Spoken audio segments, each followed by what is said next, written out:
Hi dear students, I am Parvati Devi, lecturer in Commerce, Sri Venkateshwara College of Arts and Science, Amlapuram, affiliated to Adikavi Nannaya University, Rajamahendravaram.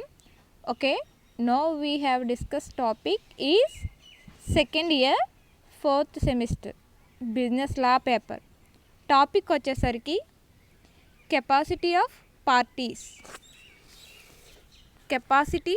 Of పార్టీస్లో పాఠ్య ప్రణాళిక విషయ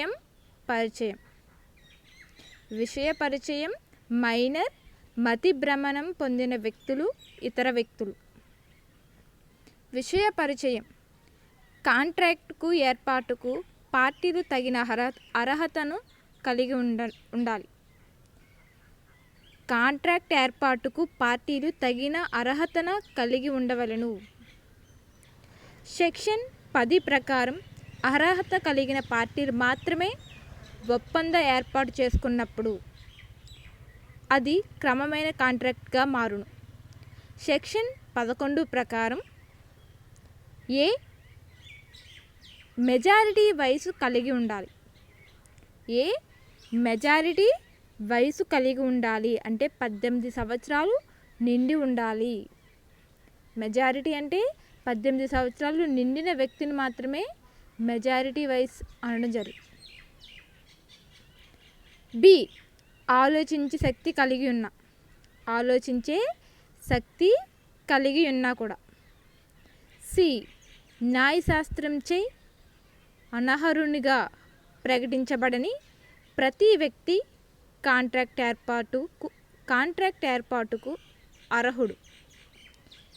దిగువ పేర్కొనబడిన వ్యక్తులు contract ఏర్పాటుకు అనర్హులు. 3 రకాలుగా వర్గీకరించారు. First one minor, second one మతి భ్రమణం పొందిన వ్యక్తులు, థర్డ్ వన్ న్యాయశాస్త్రంచే అనర్హునిగా ప్రకటించబడిన వ్యక్తులు. మైనర్ మెజారిటీ వయసు చట్టం 1875 మెజారిటీ వయసు చట్టం 1875 యొక్క సెక్షన్ 3 ప్రకారం 18 సంవత్సరాల వయసు పూర్తి చేయని వ్యక్తి మైనర్. మెజారిటీ అంటే ఏంటి? 18 సంవత్సరాల వయసు అంటే మెజారిటీ వయసు చట్టం 1875 యొక్క సెక్షన్ 3 ప్రకారం 18 సంవత్సరాలు వయసు పూర్తి చేయని వ్యక్తిని మైనర్ అనడం జరుగుతుంది. మైనారిటీ అంటే 18 సంవత్సరాలు నిండిన వ్యక్తిని మైనారిటీ అనడం జరుగుతుంది. సెకండ్ వన్ గార్డియన్ మరియు వార్డ్ చట్టం.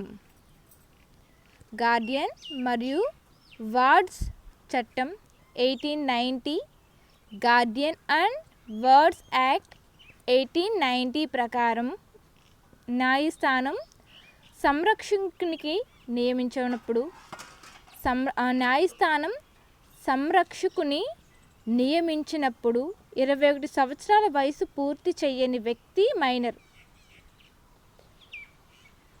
మైనర్ ఒప్పందాలు నిబంధనలు.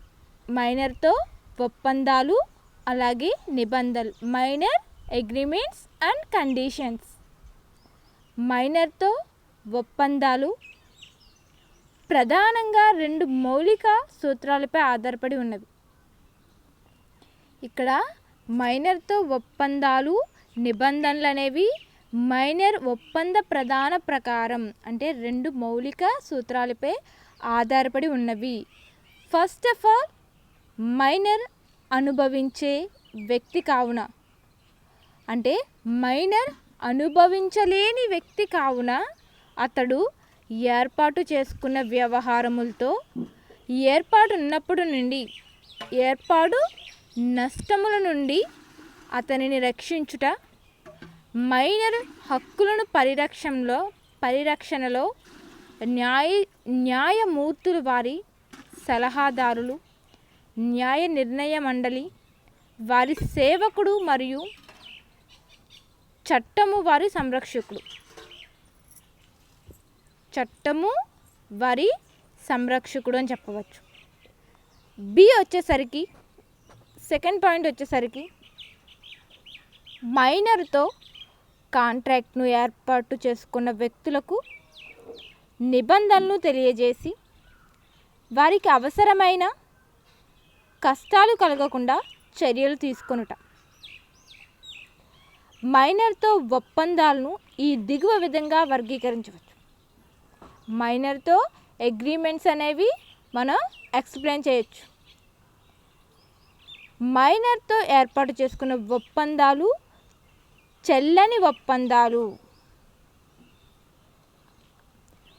మైనర్తో ఏర్పాటు చేసుకున్న ఒప్పందాలు చెల్లని ఒప్పందాలు అంటారు.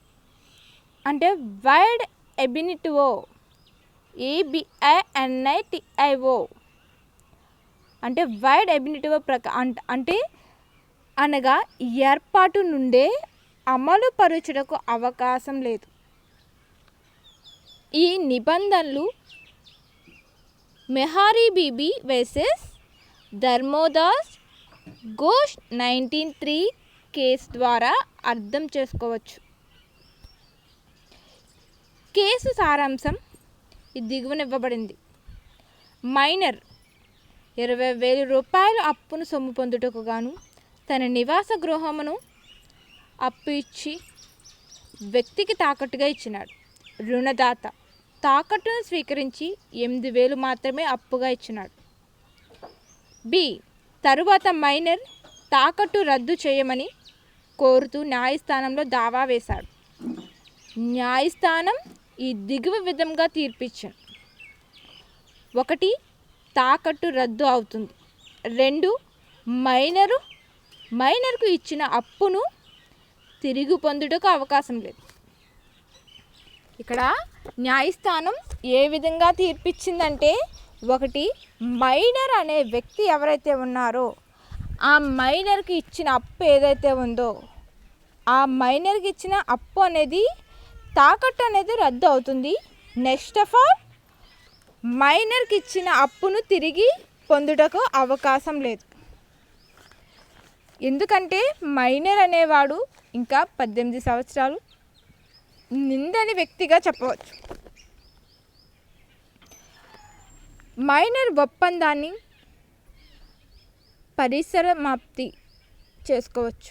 అంటే మైనర్ ఒప్పందాన్ని పరిసమాప్తి చేసుకోవచ్చు లేదా చేసుకోవచ్చు. ఏర్పాటు చేసుకున్న ఒప్పందాన్ని మైనర్ తన కోరికపై రద్దు చేసుకోవచ్చు, కానీ వేరే వ్యక్తికి అవకాశం లేదు. ఉదాహరణ ఎగ్జాంపుల్కి చెప్పాలి అంటే ఎం అను మైనర్ ఒక మోటార్ కారును 50,000కు కొనుగోలు చేయుటకు గాను ఎస్తో ఒప్పందం ఏర్పాటు చేసుకొను. ఎం 10,000 రూపాయలు అడ్వాన్స్గా చెల్లించి మిగిలిన మొత్తమును డెలివరీ తీసుకునే సమయంలో చెల్లించుటకు అంగీకరించాలి. ఆ తరువాత మైనర్ ఎస్ వద్దకు మిగిలిన మొత్తంతో వచ్చినప్పుడు ఎస్ ఒప్పందం రద్దు కాని తన ఉద్దేశమును తెలియజేయచ్చు. తీసుకున్న అడ్వాన్సును వాపస్ చేయవచ్చు. తీసుకున్న అడ్వాన్సును వాపస్ అనేది చేయవచ్చు. వాపస్ చేయుటకు తన సంసిద్ధతను వ్యక్తం చేసినాడు. న్యాయశాస్త్రం ప్రకారం ఎస్కు ఈ అవకాశం లేదు, కానీ ఎం మైనర్ కావున ఆ కాంట్రాక్ట్ను రద్దు చేయుటకు అవకాశం కలదు. ఇక్కడ ఎం మైనర్ కావున ఆ కాంట్రాక్ట్ని మనం రద్దు చేయుటకు అవకాశం అనేది కలిగి ఉంటుంది. అంటే మైనర్ ఇక్కడ ఎగ్జాంపుల్కి చెప్పాలి అంటే మైనర్ అనే వ్యక్తి కాంట్రాక్ట్లో ప్రవేశించినప్పటికీ కూడా ఏవైనా తెలియక పొరపాటు చేసినా ఆ తప్పులు అనేవి మనం కన్సిడర్ చేయవలసిన అవసరం లేదు. అంటే అతను తప్పు చేసినా చెల్లుతుంది, ఎందుకంటే తను మైనర్ కాబట్టి. ఇక్కడ మెజారిటీ వయసు నిండని వ్యక్తి కాబట్టి, 18 సంవత్సరాలు లోబడి ఉన్న వ్యక్తి కాబట్టి, అంటే నిండిన వ్యక్తికి అయితే మైనారిటీ అనేది ఆలోచన విధానం అనేది డెసిషన్ అనేది తెలియజేయడం జరుగుతుంది. తెలుసుకునే కెపాసిటీ తనలో ఉంటుంది. ఇక్కడ మైనర్కి తాము చేసిన తప్పు మీద ఎటువంటి పరిష్కరించడం కానీ మైనర్ ఇచ్చిన అప్పులను తిరిగి పొందుటకు అవకాశమే లేదు. నెక్స్ట్ వన్ వచ్చేసరికి మెజారిటీ వయసు వచ్చిన తర్వాత ధృవీకరించుటకు అవకాశం లేదు. మెజారిటీ వయసు వచ్చిన తరువాత ధృవీకరించుటకు అవకాశం లేదు. మైనర్తో ఏర్పాటు చేసుకున్న ఒప్పందమును అతనికి మెజారిటీ వయసు వచ్చిన తర్వాత కూడా అమలుపరచుటకు అవకాశం లేదు. ఉదాహరణకు రామస్వామి వర్సెస్ చెట్టియర్ 1906 అను కేసులో ఎం అను మైనర్ ఎల్ వద్దకు 5,000కు అప్పుగా తీసుకొని ఒక ప్రామిసరీ నోటుని ఇచ్చినాడు. మెజారిటీ వయసు వచ్చిన తర్వాత మైనర్ పాత నోటును బదులుగా నూతన ప్రామిసరీ నోట్ ఎల్కు ఇచ్చినాడు. నూతన ప్రామిసరీ నోటును అమలుపరచుటకు అవకాశం లేదు. ఎందుకనగా ఈ నోటు మైనర్గా ఉన్నప్పుడు తీసుకున్న అప్పుకు సంబంధించినది. ఎందుకనగా ఈ నోట్ అనేది మైనర్గా ఉన్నప్పుడు తీసుకున్న అప్పుకు సంబంధించినది. మైనర్ వయసుకు సంబంధించి తప్పుడు సమాచారం ఇచ్చినప్పుడు మైనర్ వయసుకు సంబంధించి తప్పుడు సమాచారం ఇచ్చినప్పుడు ఒకవేళ మైనర్ తన వయసు గురించి అతడు సమాచారం ఇచ్చి వేరే వ్యక్తిని కాంట్రాక్ట్ ఏర్పాటుకు బాధ్యునిగా చేసినప్పుడు కూడా మైనర్పై దావా వేయుటకు అవకాశం లేదు. ఉదాహరణ లే శైలి వర్సెస్ సెవెల్ 1914 అను కేసులో 1914 అను కేసులో ఎం అను మైనర్ ఎల్ వద్దకు వచ్చి తాను మైనర్ కాదు మేజర్ అని తప్పుడు సమాచారం ఇచ్చి 400 రూపాయలు అప్పుగా పొందినాడు. ఎం చెల్లించుటకు నిరాకరించగా ఎల్ దావా వెయ్యిగా న్యాయస్థానం ఎల్కు ప్రతికూలంగా తీర్పిచ్చాను. అనగా ఎల్ మైనర్ వద్ద నుండి ఇచ్చిన అప్పును తిరిగి పొందుటకు అవకాశం లేదు. నెక్స్ట్ వన్ ప్రత్యేకముగా పూర్తి చేయవలసిన అవసరం లేదు. ప్రత్యేకంగా పూర్తి చేయవలసిన అవసరమే లేదు. మైనర్ తల్లిదండ్రులు లేదా సంరక్షకులు మైనర్ తరపున కాంట్రాక్ట్ను ఏర్పాటు చేసుకున్నప్పుడు అటువంటి కాంట్రాక్ట్ అధికారమునకు లోబడియుండు మైనర్కు లాభమును చేకూర్చినప్పుడు మాత్రమే వారు పూర్తి చేయవలసి ఉండును. మైనర్ భాగస్థుడు మైనర్ లాభమునకు మాత్రమే భాగస్థునిగా సంస్థలో చేర్చుకోవచ్చు. మైనర్ను లాభమునకు అంటే ప్రాఫిట్ని మాత్రమే భాగస్థునిగా సంస్థలో చేర్చుకోవచ్చును. అతడు నష్టములకు బాధ్యుడు కాదు. అంటే ఇక్కడ మైనర్ను భాగస్థుడుగా చేర్చుకున్నప్పుడు ఓన్లీ లాభాలు పంచుకోవడానికి మాత్రమే చేర్చుకోవడం జరిగింది. అంటే అతడు నష్టములకి బాధ్యుడు కాడు అని చెప్పడం జరుగుతుంది. మైనర్ భాగస్థుడు అనేది ఏం చెప్పడం జరుగుతుందంటే మైనర్ భాగస్థుడు అనేవాడు లాభాలకి మాత్రమే భాగస్థుడు, నష్టాలకు అతడు బాధ్యుడు కాడు. మైనర్ ఏజెంట్గా వ్యవహరించడం. ప్రిన్సిపల్ మైనర్ను ఏజెంట్గా నియమించవచ్చును. మైనర్ ఏజెంట్గా వ్యవహరించడం అనేది ప్రిన్సిపల్ మైనర్ను ఏజెంట్గా నియమించవచ్చును. మైనర్ ఏజెంట్గా చేసిన పనులకు ప్రిన్సిపల్ మూడవ వ్యక్తి బాధ్యుడు కాడని, మైనర్ ప్రిన్సిపల్కు మాత్రమే వ్యక్తిగతంగా బాధ్యుడు కాడు. ఇక్కడ మైనర్ ఏజెంట్ అనేది ప్రిన్సిపల్ మైనర్ను ఏజెంట్గా నియమించినప్పుడు మైనర్ ఏజెంట్గా చేసిన పనులు ప్రిన్సిపల్ మూడవ వ్యక్తి బాధ్యుడు కానీ మైనర్ను ప్రిన్సిపల్కు మాత్రమే వ్యక్తిగతంగా బాధ్యుడు కాడు. అవసరములకు మైనర్ బాధ్యతలు అంటే ఇక్కడ అవసరాలకు మైనర్ బాధ్యతలు అనేవి సెక్షన్ 68 ప్రకారం అవసరములకు మైనర్ బాధ్యుడు. సెక్షన్ 68 ప్రకారం మైనర్ అనేవాడు అవసరములకు మాత్రమే బాధ్యుడు. దీనికి సంబంధించిన నిబంధనలు ఈ దిగువన ఇవ్వబడింది. అంటే దీనికి సంబంధించిన నిబంధనలు అనేవి కండిషన్స్ అనేవి ఈ క్రింది విధంగా మనం చెప్పవచ్చు. ఫస్ట్ ఆఫ్ ఆల్ వీటికి సంబంధించిన కాంట్రాక్ట్ను క్వాజీ కాంట్రాక్ట్ అంటారు. వీటికి సంబంధించిన కాంట్రాక్ట్ ఏదైతే ఉంటుందో దాన్ని క్వాజీ కాంట్రాక్ట్ అనడం జరుగుతుంది. నెక్స్ట్ వన్ వచ్చేసరికి అవసరముల ప్రతిఫలమునకు మైనర్ వ్యక్తిగతంగా బాధ్యుడు కాదు. అవసరముల ప్రతిఫలమునకు మైనర్ వ్యక్తిగతంగా బాధ్యుడు కాడు. అతని ఆస్తి నుండి మాత్రమే వసూలు చేసుకోవచ్చు. అతని ఆస్తి నుండి మాత్రమే వసూలు చేసుకోవచ్చును.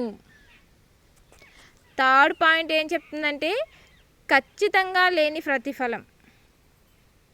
ఖచ్చితంగా లేని ప్రతిఫలం. భారత కాంట్రాక్ట్ చట్టం అవసరములను నిర్వచించలేకపోవుట. భారత కాంట్రాక్ట్ చట్టం అవసరములను నిర్వహించలేకపోవటం వలన ఆంగ్ల న్యాయశాస్త్రం వస్తు విక్రయ చట్టం 1893 వస్తు విక్రయ చట్టం ఆంగ్ల న్యాయశాస్త్రం ప్రకారం వస్తు విక్రయం చేసే చట్టం అంటే వస్తు వినిమయం అలాగే విక్రయ చేసే చట్టం 1893ను పరిశీలించవలసి వచ్చింది. ఈ న్యాయశాస్త్రం యొక్క సెక్షన్ 2 ప్రకారం అవసరమైన సరుకులు అనగా 2 రకాలు. ఏంటంటే ఫస్ట్ వన్ మైనర్కు సాంఘిక మరియు ఆర్థిక హోదాను కల్పించుటకు కావలసిన సరుకులు. మైనర్కు సాంఘిక మరియు ఆర్థిక హోదాలను కలిగించుటకు కావలసిన సరుకులు. సెకండ్ వన్ అమ్మినప్పుడు మరియు డెలివరీ సమయంలో అవసరములుగా ఉపయోగపడు వస్తువులు. ఈ 2 కూడా ఖచ్చితంగా లేని ప్రతిఫలం. ఇక్కడ విక్రయం గురించి 1893ని పరిశీలించవలసి న్యాయశాస్త్రం సెక్షన్ 2 ప్రకారం అవసరమైన సరుకులు అనగా 2 రకాలుగా మనకి తెలియజేయడం జరిగింది. ఆ 2 రకాలు ఏంటంటే మైనర్ సాంఘిక మరియు ఆర్థిక హోదాలను కలిగించుటకు కావలసిన సరుకులు ఫస్ట్ పాయింట్. సెకండ్ పాయింట్ అమ్మినప్పుడు మరియు డెలివరీ సమయంలో అవసరములుగా ఉపయోగపడు వస్తువులు. నెక్స్ట్ వన్ అవసరమైన సరుకులు. ఇక్కడ అవసరమైన సరుకులు ఏంటంటే అవసరమైన సరుకుల జాబితాలోకి చేర్చబడిన సరుకులు. అవసరమైన సరుకుల జాబితాలో చేర్చబడిన సరుకులు జీవించుటకు కావలసిన సరుకులు. హ్యూమన్ రిసోర్స్ ఆఫ్ మేనేజ్మెంట్ అని కూడా అనొచ్చు. Human needs and wants. Human needs and wants అని కూడా అనొచ్చు. అంటే జీవించుటకు కావలసిన సరుకులు అంటే ఆహారం, వస్త్రం మొదలైనవి. ఇక్కడ ఆహారం, వస్త్రం మొదలైనవి అని చెప్పవచ్చు. సెకండ్ వన్ సాంఘిక హోదాకు గాను కావలసిన సరుకులు. సాంఘిక హోదాకు గాను కావలసిన సరుకులు ఏంటంటే గడియారం, టైం, సైకిళ్ళు, వైవాహిక ఒప్పందం, కుదుర్చుటకు గాను రింగ్ మొదలైనవి. ఇక్కడ గడియారం, సైకిళ్ళు, వైవాహిక ఒప్పందం, కుదుర్చుటకు గాను రింగ్ మొదలైనవి. అంటే ఇద్దరు వ్యక్తుల మధ్య అంటే భార్యాభర్తల రిలేషన్ కావాలి. ఉదాహరణకి ఎగ్జాంపుల్కి చెప్పాలి అంటే భార్యాభర్తల రిలేషన్, వైవాహిక సంబంధం నిలుపుకోవడానికి ఒక రింగ్ మొదలైందని చెప్పవచ్చు. నెక్స్ట్ వన్, అవసరమైన సేవలు. అవసరమైన సేవలు అనేవి అవసరమైన సేవల జాబితాలోకి చేర్చబడిన అంశాలు ఈ దిగువ విధంగా మనం వర్గీకరించవచ్చు. ఇలా ఎన్ని పాయింట్స్గా వర్గీకరించడం జరిగిందంటే 7 పాయింట్స్గా డివైడ్ చేయడం జరిగింది. అంటే 7 రకాలుగా వర్గీకరించమని, అంటే అవసరమైన సేవలు అంటే అవసరమైన సేవల జాబితాలోకి చేర్చబడిన అంశాలను కూడా చెప్పచ్చు. ఫస్ట్ వన్, వర్తకమునకు సంబంధించిన శిక్షణ. అంటే వర్తకం అనేది ఏంటంటే ట్రేడింగ్ అని చెప్పచ్చు. వర్తకమునకు సంబంధించిన శిక్షణ. ఈ వర్తకమునకు సంబంధించిన శిక్షణ అనేది ఏంటంటే, ఎగ్జాంపుల్కి చెప్పాలి అంటే కొనుగోలు అమ్మకాలు జరిగే ప్రదేశం ఏదైతే ఉంటుందో, కొనుగోలు అమ్మకాలు జరిగే ప్రదేశం ఏదైతే ఉంటుందో దానినే వర్తకం అంటాం. అంటే కొనుగోలు అమ్మకాలు జరిగే ప్రదేశాన్నే వర్తకం అంటాం. దానికి వర్తకమునకు సంబంధించిన శిక్షణ. సెకండ్ వన్, న్యాయాత్మక సలహా. న్యాయాత్మక సలహా, ఇది న్యాయాత్మక సలహా అనేది న్యాయానికి విరుద్ధంగా ఉండకూడదు. న్యాయానికి విరుద్ధంగా ఉండకూడదు. ఆ సలహా అనేది న్యాయానికి తీర్పు ఇచ్చే విధంగా మనం దానికి అనుగుణంగా ఉండడం అనేది జరగాలి. థర్డ్ ఆఫ్ ఆల్, వైవాహిక ఖర్చులకు గాను ఇచ్చిన అడ్వాన్స్. వైవాహిక ఖర్చులకు గాను ఇచ్చిన అడ్వాన్స్. వైవాహిక సంబంధాలకు అంటే రింగ్ కావచ్చు, లేదా పళ్ళకి కావచ్చు, స్వీట్స్కి కావచ్చు, లేదా వస్త్రాలకి కావచ్చు, తనకి ఏదైతే ఖర్చులు చేశాడో అంటే వైవాహిక ఖర్చులకు గాను ఇచ్చిన అడ్వాన్స్ అని కూడా చెప్పవచ్చు. అవసరాలకు సేవలు, అవసరమైన సేవలు. నెక్స్ట్ వన్, ఫోర్త్ వన్, అంత్యక్రియ ఖర్చులు. అంత్యక్రియ ఖర్చులు అంటే మరణించినప్పుడు తనకి అవసరమైన ఖర్చులు ఏవైతే ఉంటాయో, తను పైన చేసిన ఖర్చులు ఏవైతే ఉంటాయో అవి కూడా అంత్యక్రియ ఖర్చులు కూడా అవసరమైన సేవలని చెప్పవచ్చు. తర్వాత వైద్య ఖర్చులు అంటే హాస్పిటల్కి సంబంధించిన ఖర్చులు, లేదా తన వైద్యానికి సంబంధించిన హెల్త్ కండిషన్కి సంబంధించిన ఖర్చులను కూడా చెప్పచ్చు. వైద్య ఖర్చులు. నెక్స్ట్ వన్, నివసించుటకు ఇచ్చిన నివాస గృహం యొక్క అద్దె. అంటే ఇక్కడ 6th వన్ ఏం చెప్పడం జరుగుతుందంటే, నివసించుటకు ఇచ్చిన నివాస గృహ అద్దె కూడా అవసరమైన సేవలు లేదా అవసరమైన ఖర్చుగా చెప్పచ్చు. రెంట్. నెక్స్ట్ 7th పాయింట్, విద్య. ఇందులో మానసిక మరియు బౌద్ధిక విద్య కూడా కలిసి ఉన్నది. విద్య అనేది ఇందులో మానసిక మరియు బౌద్ధిక విద్య కూడా కలిసి ఉన్నది. ఎగ్జాంపుల్, రాబర్ట్స్ అండ్ గ్రే 1913 ప్రకారం 1913 అను కేసులో జి అను మైనర్ ఆర్ను బిలియర్డ్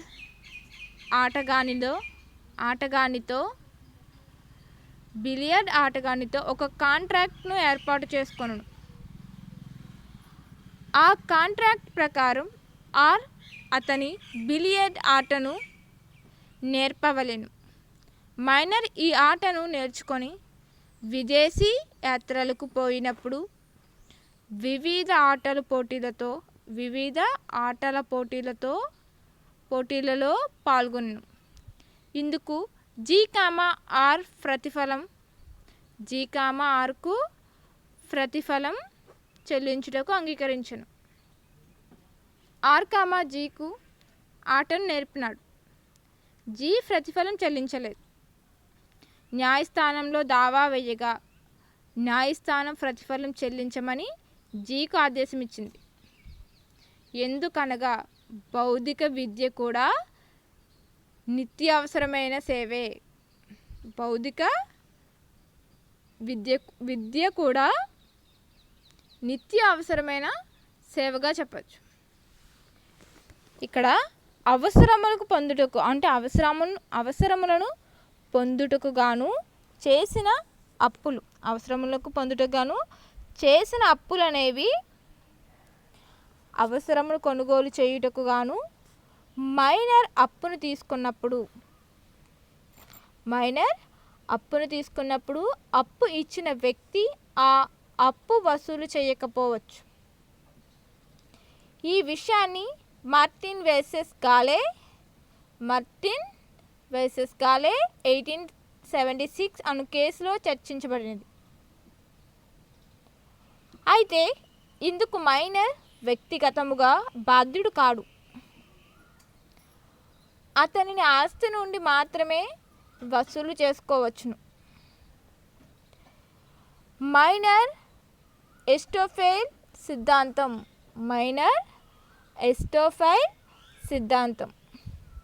మైనర్లకి ఎస్టోఫెల్ సిద్ధాంతం వర్తించదు. మైనర్లకి ఎస్టోఫెల్ సిద్ధాంతం ద్వారా బంధించడానికి వీల్లేదు. అది సాదిక్ అలీ ఖాన్ వర్సెస్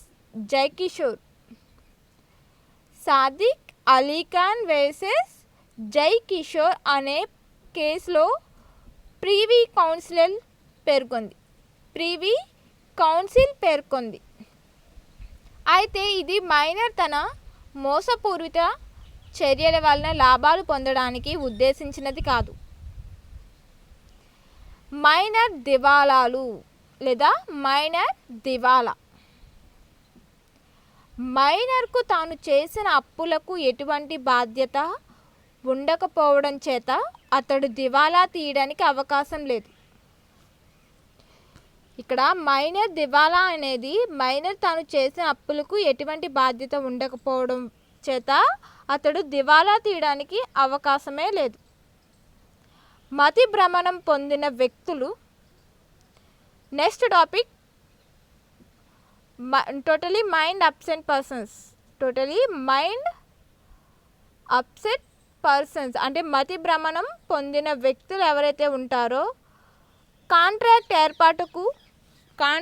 ఏర్పాటుకు గాను పార్టీలు ఆలోచన శక్తిని తప్పకుండా కలిగి ఉండవలెను. సెక్షన్ 12 ప్రకారం దీనిని ఈ దిగువ విధంగా నిర్వచించవచ్చును. మతిని కలిగి ఉన్న వ్యక్తి అనగా ఒక వ్యక్తి కాంట్రాక్ట్ ఏర్పాటు చేయు సమయంలో దాని అంశములను అర్థం చేసుకొని ఆలోచించి అవసరమైన నిర్ణయాలను తీసుకునే శక్తిని కలిగి ఉండుట. నెక్స్ట్ వన్, ఒక వ్యక్తి కొన్ని సమయాల్లో అతని మతిని కలిగి ఉండి మరికొన్ని సమయాల్లో మతిని కోల్పోయినప్పుడు మతిని కలిగి ఉన్న సమయంలో కాంట్రాక్ట్ని ఏర్పాటు చేసుకోవచ్చు. అనగా మతిని కోల్పోయిన సమయంలో కాంట్రాక్ట్ను ఏర్పాటు చేసుకొనుటకు అవకాశం లేదు. మతిని కలిగి ఉండుట అనున్నది 2 అంశములపై ఆధారపడి ఉన్నది. కాంట్రాక్ట్ లేదా వ్యాపార వ్యవహారములను అర్థం చేసుకొనుటకు గల శక్తి. సెకండ్ వన్, తన ఆసక్తిని సంరక్షించుటకు గాను అవసరమైన నిర్ణయంను తీసుకొనుటకు గల శక్తి. ఈ రెండింటినీ కోల్పోయిన వ్యక్తిని మతి భ్రమణం పొందిన వ్యక్తి అంటారు. ఈ రకమైన వ్యక్తులను దిగువ విధముగా వర్గీకరించవచ్చు. ఈ మతి స్థిమితం లేని వ్యక్తులు లేదా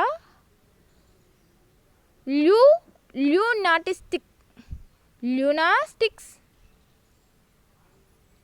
మతి స్థిమితం లేని వ్యక్తులు లేదా ల్యూనాస్టిక్స్ మానసిక ఒత్తిడి లేదా వ్యక్తిగత అనుభవం వలన మానసిక నష్టమునకు గురి అయిన వ్యక్తిని ల్యూనాస్టిక్స్ అని అంటారు. ఈ వ్యక్తి కొంతకాలం వరకు మతిని కలిగి ఉండి మరికొంతకాలం వరకు మతిని కోల్పోవును. మతిని కలిగి ఉన్నప్పుడు ఏర్పాటు చేసుకున్న కాంట్రాక్ట్ క్రమమైన కాంట్రాక్ట్. మతి కలిగి ఉన్న ఏర్పాటు చేసుకున్న కాంట్రాక్ట్ను క్రమమైన కాంట్రాక్ట్ అనవచ్చు. సెకండ్ వన్, మూర్ఖులు. మంచి చెడులను నిర్ణయించే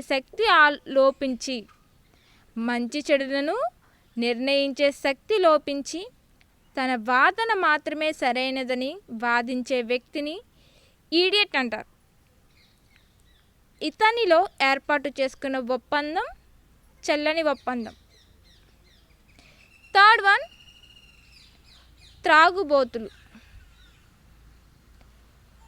ఒక వ్యక్తి మత్తు పదార్థములను స్వీకరించినప్పుడు కొంతకాలం వరకు మతిని కోల్పోవును.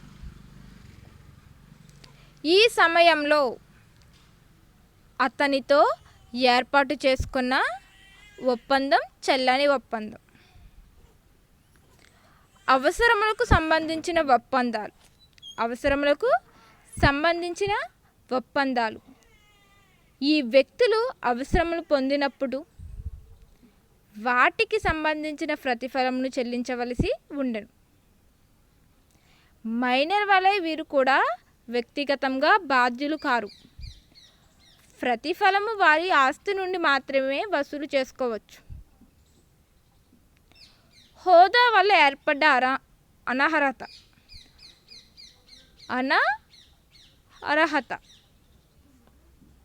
వీరు దిగువ రకములుగా వర్గీకరించవచ్చు. ఫస్ట్ వన్, విదేశములు అంటే భారతదేశమునకు నాగరికుడు కాని వ్యక్తి విదేశీయుడు. ఇతని విదేశ మిత్రుడు మరియు విదేశీ శత్రువుగా వర్గీకరించవచ్చు. విదేశీ మిత్రుడు అతడు నివసించుచున్న దేశముతో మన దేశమునకు మంచి సంబంధములు కలిగి ఉన్నప్పుడు అతనిని దేశీయ మిత్రుడు అంటారు. కొన్ని షరతులకు లోబడి ఇతనితో ఏర్పాటు చేసుకున్న కాంట్రాక్ట్లు క్రమమైన కాంట్రాక్ట్లు. దాంట్లో ఫస్ట్ వన్, అతడు భారతదేశంలోనే నౌకా కంపెనీ యొక్క ఆస్తిని కొనుగోలు చేయుటకు అవకాశం లేదు. సెకండ్ వన్, అతనిని నౌకా కంపెనీలో ప్రధాన అధికారిగా నియమించుటకు అవకాశం లేదు. విదేశీ శత్రువు. ఫస్ట్ వన్ విదేశీ మిత్రుడు. థర్డ్ వన్, విదేశీ శత్రువు. అతడు నివసించుచున్న దేశముతో మన దేశమునకు యుద్ధం సంభవించినప్పుడు అతనిని విదేశీ శత్రువు అని పిలవవచ్చును. ఇతనితో ఏర్పరచుకున్న కాంట్రాక్ట్ను రెండు రకములుగా వర్గీకరించవచ్చు. యుద్ధం జరుగు సమయంలో కాంట్రాక్ట్లు, యుద్ధం సంభవించుటకు ముందు కాంట్రాక్ట్లు. ఫస్ట్ వన్, యుద్ధం జరుగు సమయంలో కాంట్రాక్ట్లు. ఈ సమయంలో దేశీయ శత్రువు అంటే ఈ సమయంలో విదేశీ శత్రువు భారతీయునితో కాంట్రాక్ట్ను ఏర్పాటు చేసుకున్నట్టుకు వీలు లేదు. భారత న్యాయస్థానాలలో దావా వేయుటకు అవకాశం లేదు. అయితే కేంద్ర ప్రభుత్వం యొక్క అనుమతితో మాత్రం కాంట్రాక్ట్ ఏర్పాటు చేసుకోవచ్చు. న్యాయస్థానంలో దావా వేయవచ్చు. సెకండ్ వన్, యుద్ధం సంభవించుటకు ముందు కాంట్రాక్టులు. ఈ కాంట్రాక్ట్లను తాత్కాలికముగా రద్దు చేయవచ్చు లేదా శాశ్వతముగా పరిసమాప్తి చేయవచ్చు. ప్రజా విధానమునకు వ్యతిరేకముగా ఉన్న కాంట్రాక్ట్ను తప్పకుండా పరిసమాప్తి చేయవలెను. దేశీయ రాయబారులు, దేశీయ విదేశీ రాయబారులు వీరు మన దేశమునకు గౌరవనీయులైన వ్యక్తులు. వీరికి సంబంధించిన నిబంధనలు: ఫస్ట్ వన్, కాంట్రాక్ట్ను ఏర్పాటు చేసుకొనవచ్చు, న్యాయస్థానంలో దావా వేయవచ్చు. సెకండ్ వన్, కానీ భారతీయుడు మాత్రం వారిపై దావా వేయుటకు గాను కేంద్ర ప్రభుత్వం యొక్క అనుమతి పొందవలెను. థర్డ్ వన్, అయితే మాజీ రాయబారులకు సంబంధించిన తగాదాలకు గాను న్యాయస్థానాలలో దావా వేయుటకు కేంద్ర ప్రభుత్వం అనుమతి అవసరం లేదు. ఇక్కడ కేంద్ర ప్రభుత్వం దావా వేయుటకు గాను ఈ దిగువ సందర్భంలో అనుమతి మంజూరు చేయును. అంటే కేంద్ర ప్రభుత్వం అనేది దావా వేయుటకు గాను కొన్ని సందర్భాల్లో అనుమతి మంజూరు చేయడం అనేది జరుగును. ఫస్ట్ వన్ వచ్చేసరికి విదేశీ రాయబారి వ్యక్తిగతంగా లేదా ఏజెంట్ ద్వారా వర్తకము చేయనప్పుడు, లేదా స్థిరాస్తిని కలిగి ఉన్నప్పుడు, లేదా తనకు కల్పించిన సదుపాయములను తాను స్వయంగా ఉపసంహరించినప్పుడు. కార్పొరేషన్లు న్యాయశాస్త్రంచే ఏర్పాటు చేయబడిన కృత్రిమ వ్యక్తిని కార్పొరేషన్ అంటారు. భారతదేశం కంపెనీల చట్టం 1956 నిబంధనలు వర్తించును. అంటే భారతదేశ కంపెనీల చట్టం, ఇండియన్ కంపెనీ యాక్ట్ వచ్చేసరికి 2013, రిజిస్టర్డ్ యాక్ట్ 1956. ఇక్కడ భారతదేశంలో కంపెనీల చట్టం 1956 నిబంధనలు వర్తించును. దీనికి జాయింట్ స్టాక్ కంపెనీ అని కూడా అంటారు. దీన్ని జాయింట్ స్టాక్ కంపెనీ అని కూడా అంటారు. దీనికి సంబంధించిన నిబంధనలు: కంపెనీ కాంట్రాక్ట్, అర్హత, కంపెనీ సంస్థాపన పత్రం యొక్క నిబంధనలు, పరిమితులపై ఆధారపడి ఉంటుంది. క్లాజులు. సెకండ్ వన్, క్లాజుల పరిమితులను అతిక్రమించి కాంట్రాక్ట్ ఏర్పాటు చేసుకున్నప్పుడు అవి చెల్లని కాంట్రాక్ట్.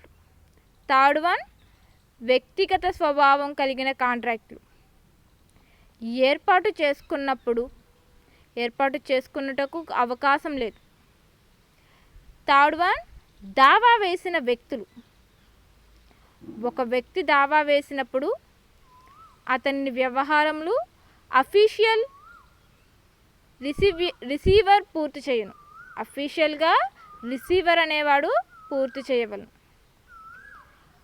ఇతని ఆసక్తికి సంబంధించి కాంట్రాక్ట్ని ఏర్పాటు చేసుకొనుట, మూడో వ్యక్తిపై దావా వేయుట మొదలగు అధికారములు అఫీషియల్ రిసీవర్ కలవు.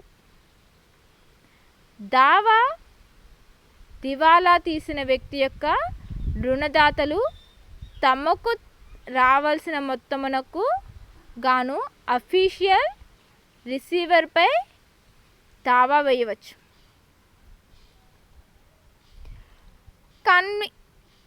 కన్విక్ట్లు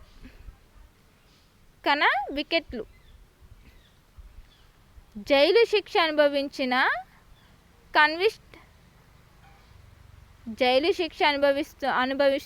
అనుభవించిన వ్యక్తిని కన్విక్ట్ దోషి అంటారు. ఇతరులకు ఏర్పాటుకు అనర్హుడు. అయితే ఈ టికెట్ ఆఫ్ లీవ్ అను లైసెన్స్ కలిగి కాంట్రాక్ట్ని ఏర్పాటు చేసుకొనవచ్చు.